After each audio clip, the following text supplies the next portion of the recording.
What's going on, YouTube? How is everybody today? My cat's here. Let me see my cat. Oh, he's so cute. Oh, BB. Good to hear. So last week, Anthony Fantano of the Needle Drop did an interview with me. He interviewed me on his Tumblr account.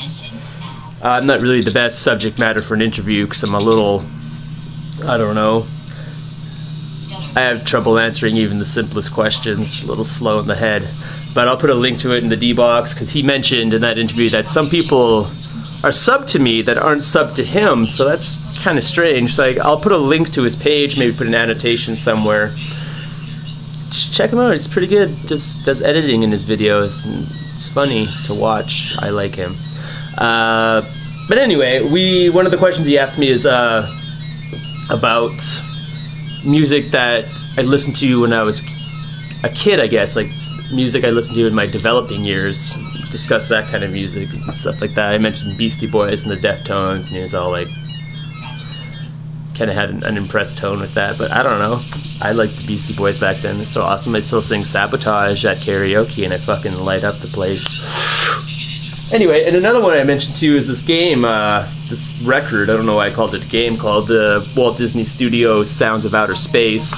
Pretty much it's just a bunch of sound effects that tell a story about this guy who's freighter, I imagine it would be that was getting hijacked by aliens. I think he had to save this princess, and it's just a bunch of laser fights and jumps to hyperspace and a computer voice telling, you know, the guy about, you know, how the systems are doing and when's a hyper jump gonna come across, aliens communicating with them, robotic voices, pretty atmospheric, pretty loud and noisy parts. Like this one right here is this big burst of sound and explosions and doors opening and airlock hatches and shit like that, you know? Galactic sound effects that put you in the action. And I remember just being a kid and just running around my parents' basement, just my Captain Power gun and all that kind of shit, just shooting up stuff. It was very imaginative. Probably what got me into experimental music and just stuff that has weird sounds. Probably helped point me in that direction at a young age. The only side of the record that has the story is the A side, and has escape through hyperjump, space probe launch, alien encounters, battle in a star fortress, and galactic conflict. A lot of violence. And then the B side is just the individual sound effects, like with laser guns and just everything being like segregated.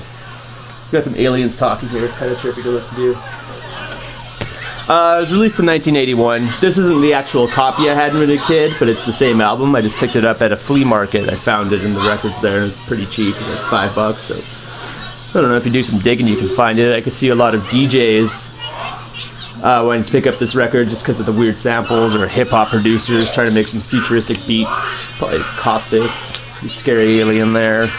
Yeah, it's pretty much just for kids. You have to have a pretty strong imagination to enjoy this album. It's not really music per se, it's just like soundscapes and weird atmospheres and, like I said, explosions and laser blasts. Whatever the hell that is.